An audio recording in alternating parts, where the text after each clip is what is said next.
PSC ഡയറിയിലേക്ക് സ്വാഗതം. 2025 April 15 ഇറങ്ങിയ PSC ബുള്ളറ്റിനിലെ current അഫയേഴ്സാണ് ഇന്ന് നമ്മൾ പഠിക്കാൻ പോകുന്നത്. നമുക്ക് ആദ്യത്തെ പോയിന്റ് നമുക്ക് നോക്കാം. അതിനു മുമ്പ് നിങ്ങൾ ആദ്യമായിട്ടാണ് ഈ ചാനൽ കാണുന്നതെങ്കിൽ സബ്സ്ക്രൈബ് ചെയ്യുക, ബെല്ലൈക്കൺ എനേബിൾ ചെയ്യുക. നിങ്ങൾ വീഡിയോ ഇഷ്ടപ്പെട്ടാൽ തീർച്ചയായും ലൈക്ക് ചെയ്ത് സപ്പോർട്ട് ചെയ്യണം കേട്ടോ. ആദ്യം നമുക്ക് സ്പോർട്സിൽ നിന്നും വിരമിച്ച കുറച്ച് ആൾക്കാരുടെ പേര് പഠിക്കാം. അതിലാദ്യത്തേത് ഓസ്ട്രേലിയൻ താരമായിട്ടുള്ള സ്റ്റീവൻ സ്മിത്ത്. അദ്ദേഹം ഏകദിന ക്രിക്കറ്റിൽ നിന്ന് വിരമിച്ചു. ഇന്ത്യൻ ടേബിൾ ടെന്നീസ് ഇതിഹാസമായിട്ടുള്ള അജന്ത ശരത് കമൽ, ഇദ്ദേഹമാണ് അജന്ത ശരത് കമൽ. ഇത് പണ്ട് കഴിഞ്ഞ ഒരു PSC ക്വസ്റ്റ്യനാണ്. അതായത് അജന്ത ശരത് കമൽ ഏത് കായിക ഇനവുമായി ബന്ധപ്പെട്ടിരിക്കുന്നുവെന്ന് ഇതിനു മുമ്പ് ചോദിച്ചിട്ടുണ്ടായിരുന്നു. അത് ടേബിൾ ടെന്നീസ്. അപ്പോൾ ഇന്ത്യൻ ടേബിൾ ടെന്നീസ് ഇതിഹാസമായിട്ടുള്ള അജന്ത ശരത് കമലും വിരമിച്ചിട്ടുണ്ട്. അപ്പോൾ അജന്ത ശരത് കമൽ 2022 രാജ്യത്തിൻ്റെ പരമോന്നത കായിക പുരസ്കാരമായിട്ടുള്ള ഖേൽരത്ന നേടിയിട്ടുള്ള വ്യക്തിയാണ്. അപ്പോൾ ഒന്ന് നോട്ട് ചെയ്യുക. അടുത്തത് ബംഗ്ലാദേശ് വിക്കറ്റ് കീപ്പറായിട്ടുള്ള ബാറ്റർ മുഷ്ഫിഖുർ റഹീമാണ്. അദ്ദേഹവും ഏകദിന ക്രിക്കറ്റിൽ നിന്ന് വിരമിച്ചിട്ടുണ്ട്. അപ്പോൾ വിരമിച്ച ആൾക്കാർ സ്റ്റീവൻ സ്മിത്ത്, അദ്ദേഹം ഓസ്ട്രേലിയൻ ക്രിക്കറ്റ് താരമാണ്. അതേപോലെ അജന്ത ശരത് കമൽ ടേബിൾ ടെന്നീസ് താരമാണ്. പിന്നെ മുഷ്ഫിഖുർ റഹീം, അദ്ദേഹവും ബംഗ്ലാദേശ് ക്രിക്കറ്റ് പ്ലെയറാണ്. അടുത്ത ഒരു പോയിന്റ് നോക്കാം. മൗറീഷ്യസിൻ്റെ പരമോന്നത ബഹുമതിയായ grand commander of the order of the star and the key of the Indian open പുരസ്കാരം മൗറീഷ്യസ് പ്രസിഡന്റ് ധരംബീർ ഗോകുൽ പ്രധാനമന്ത്രി നരേന്ദ്രമോദിക്ക് സമ്മാനിച്ചു. അപ്പോൾ എന്താണ് ആ അവാർഡ്? മൗറീഷ്യസിൻ്റെ പരമോന്നത ബഹുമതിയാണ്. എന്താണ് ബഹുമതി? Grand commander of the order of the star and key of the Indian open. ഈ പുരസ്കാരം ലഭിച്ചത് നരേന്ദ്രമോദിക്കാണ്. കൊടുത്തത് ആരാണ്? മൗറീഷ്യസിൻ്റെ പ്രസിഡൻ്റായിട്ടുള്ള ധരംബീർ ഗോകുലാണ്. കാടിറങ്ങുന്ന മൃഗങ്ങളെ നിരീക്ഷിക്കാനും തുരത്താനും അസ്ത്ര V1 എന്ന ഡ്രോൺ വികസിപ്പിച്ച് കോട്ടയം IIT അല്ലേ, Indian institute of information technology IIT. അപ്പോൾ ആരാണ് ഈ കാടിറങ്ങുന്ന മൃഗങ്ങളെ നിരീക്ഷിക്കാനും തുരത്താനും അസ്ത്ര V1 എന്ന ഡ്രോൺ വികസിപ്പിച്ചത്? അത് കോട്ടയം IIT ആണ്. അടുത്തൊരു പോയിന്റ്, സ്പേസ് ഡോക്കിംഗ്. ഇനിയുള്ള പരീക്ഷകളിൽ സ്ഥിരം ചോദ്യം വരുന്നൊരു മേഖലയാണ് ഈ സ്പേസ് ഡോക്കിംഗ്. അതൊരു നിർണായകമായൊരു വഴിത്തിരിവ് തന്നെയാണ് സ്പേസ് ഡോക്കിംഗ് അല്ലേ. നോക്കാം. സ്പേസ് ഡോക്കിംഗ് പരീക്ഷണത്തിൻ്റെ ഭാഗമായി ബഹിരാകാശത്ത് വെച്ച് ഡോക്ക് ചെയ്ത SDX-01, അതാണ് ചേസർ എന്നറിയപ്പെടുന്നത്. ചേസറിൻ്റെ മറ്റു പേരാണ് SDX-01 ചേസർ. അതേപോലെ SDX-02 അതിനെ ടാർഗറ്റ് എന്നും പറയുന്നു അല്ലേ. അപ്പോൾ ചേസർ, ടാർഗറ്റ് എന്നീ രണ്ട് ഉപഗ്രഹങ്ങളാണ്, രണ്ട് പേടകങ്ങളാണ്. പേടകങ്ങൾ 2 മാസത്തിന് ശേഷം വേർപെടുത്തി അല്ലേ. എനിക്ക് തോന്നുന്നു അത് 2024 ഡിസംബറിലായിരുന്നു അത് ബഹിരാകാശത്തേക്ക് വിക്ഷേപിച്ചിട്ടുണ്ടായിരുന്നത്. അതിനെ പിന്നീടാണ് അല്ലേ അതിനെ സ്പേസ് ഡോക്കിംഗ് ചെയ്തിരുന്നു. അതിപ്പോൾ വേർപെടുത്തി. അപ്പോൾ US, റഷ്യ, ചൈന ഏതൊക്കെയാണ് രാജ്യം നോക്കുക? US, റഷ്യ, ചൈന 3 രാജ്യങ്ങൾ. US, റഷ്യ, ചൈന എന്നിവയ്ക്ക് ശേഷം 4ാമത്തെ രാജ്യമായിട്ട് അല്ലേ ബഹിരാകാശത്ത് ഡോക്കിംഗ് നടത്തിയ 4ാമത്തെ രാജ്യമാണ് നമ്മുടെ ഇന്ത്യ. ഈ ഡോക്കിംഗ് എന്ന് പറയുന്നത് ഈ പേടകങ്ങൾ ബഹിരാകാശത്തേക്ക് വിക്ഷേപിക്കും, എന്നിട്ട് അതിനുശേഷം ബഹിരാകാശത്ത് വെച്ച് കൂട്ടിയോജിപ്പിക്കുന്ന രീതിയാണ് സ്പേസ് ഡോക്കിംഗ് എന്ന് പറയുന്നത്. അപ്പോൾ ഒന്നുകൂടെ നോക്കുക. സ്പേസ് ഡോക്കിംഗ് പരീക്ഷണത്തിൻ്റെ ഭാഗമായി ബഹിരാകാശത്ത് വെച്ച് ഡോക്ക് ചെയ്ത SDX-01 അതിനെ ചേസർ എന്ന് വിളിക്കുന്നു.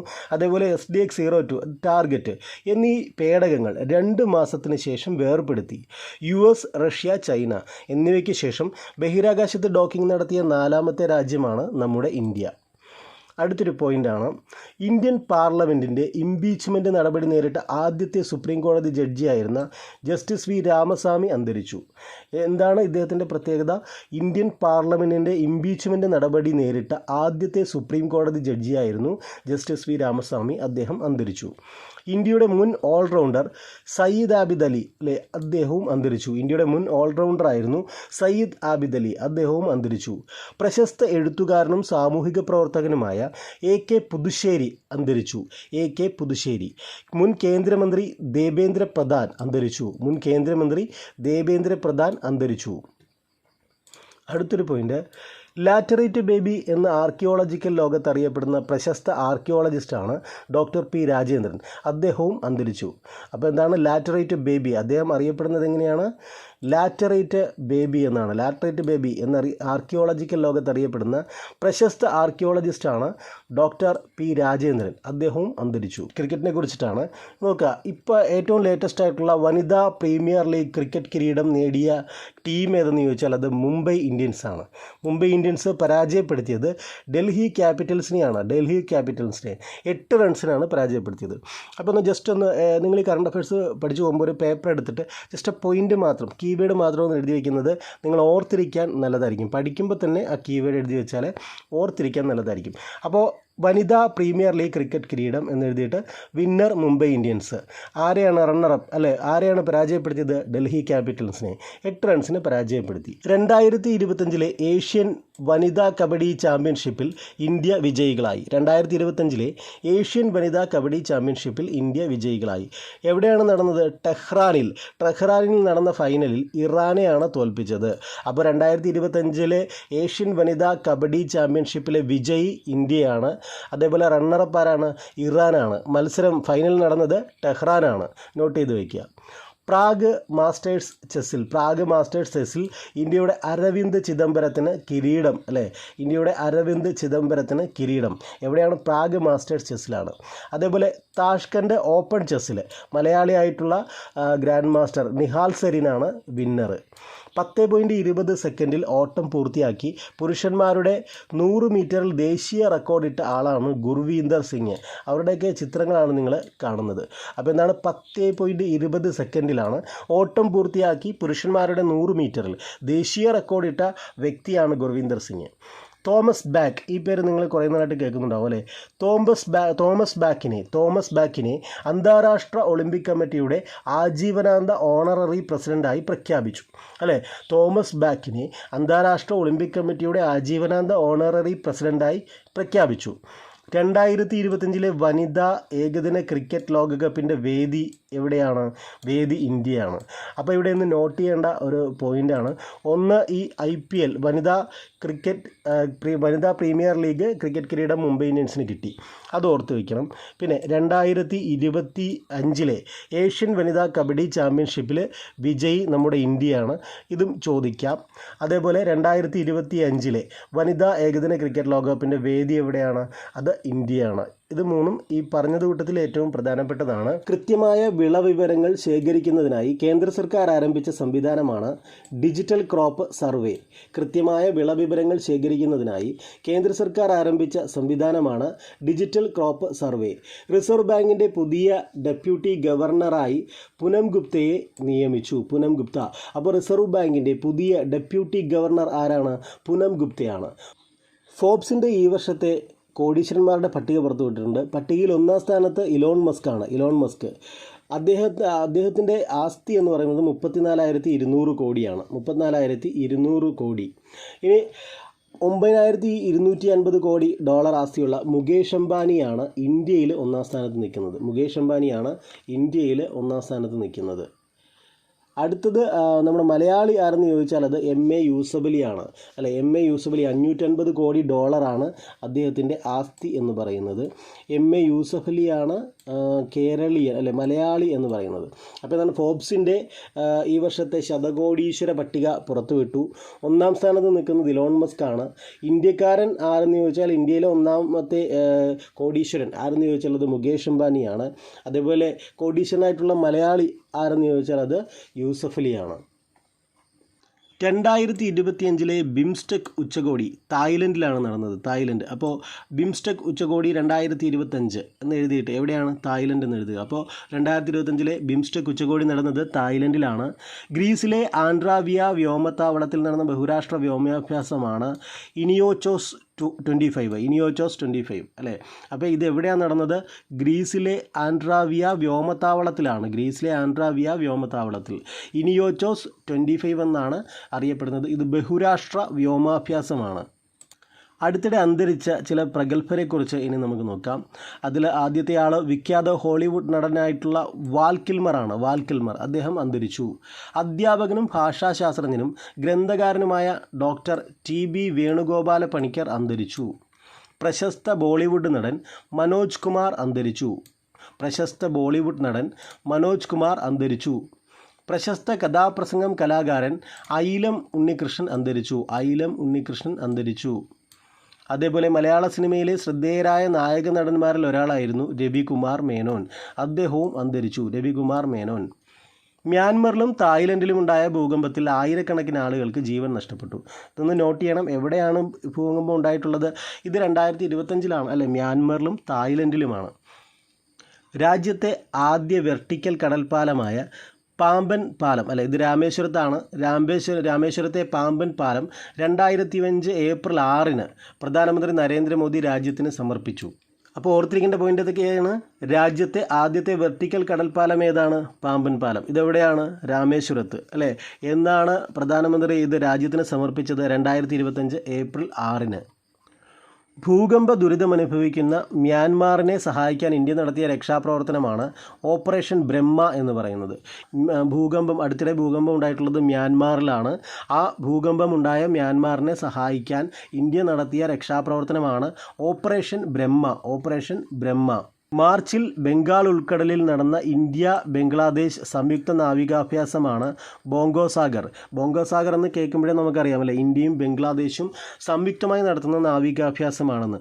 അത് ഇത്തവണ 2025 മാർച്ചിൽ ബംഗാൾ ഉൾക്കടലിൽ നടന്നു. ഇനി നമുക്ക് കുറച്ച് പുരസ്കാരങ്ങൾ ലഭിച്ചവരെ കുറിച്ച് പഠിക്കാം. പ്രഥമ ജ്ഞാനശ്രേഷ്ഠ പുരസ്കാരം, ഇത് ആദ്യമായിട്ടാണ് കൊടുക്കുന്നുണ്ട്. പ്രഥമ ജ്ഞാനശ്രേഷ്ഠ പുരസ്കാരം ലഭിച്ചത് ഡോക്ടർ എച്ച്.വി. ഈശ്വർ. അതുപോലെ മലയാള സാഹിത്യത്തിലെ സമഗ്ര സംഭാവനയ്ക്കുള്ള വരദേവി പുരസ്കാരം അത് കിട്ടിയിട്ടുള്ളത് പ്രൊഫസർ ജി എൻ പണിക്കർക്കാണ്. Professor G N Panicker. അദ്ദേഹം പ്രമുഖ നോവലിസ്റ്റും ചെറുകഥാകൃത്തും കൂടിയാണ് അല്ലേ. അപ്പോൾ എന്താണ് മലയാള സാഹിത്യത്തിലെ സമഗ്ര സംഭാവനയ്ക്കുള്ള വരദേവി പുരസ്കാരം ലഭിച്ചത് പ്രൊഫസർ ജി എൻ പണിക്കർക്ക്. ഇനി വി മധുസൂദനൻ നായർക്ക് സാഹിത്യ പരിഷത്ത്, ആർക്കാണ്? വി മധുസൂദനൻ നായർക്ക് സാഹിത്യ പരിഷത്ത് പുരസ്കാരം ലഭിച്ചിട്ടുണ്ട്. സാഹിത്യ പരിഷത്ത് പുരസ്കാരം ലഭിച്ചത് വി മധുസൂദനൻ നായർക്കാണ്.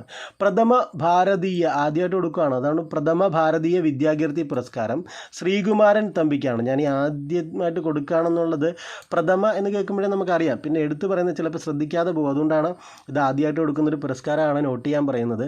പ്രഥമ ഭാരതീയ വിദ്യാകീർത്തി പുരസ്കാരം ലഭിച്ചത് ശ്രീകുമാരൻ തമ്പിക്കാണ്. 2024 മാതൃഭൂമി സാഹിത്യ പുരസ്കാരം ലഭിച്ചത് സാറാ ജോസഫിനാണ്. ഇതൊക്കെ ചോദിക്കുന്നത്, മാതൃഭൂമി സാഹിത്യ പുരസ്കാരമൊക്കെ ചോദിക്കാറുണ്ട്. 2024 മാതൃഭൂമി സാഹിത്യ പുരസ്കാരം ലഭിച്ച ആർക്കാണ്?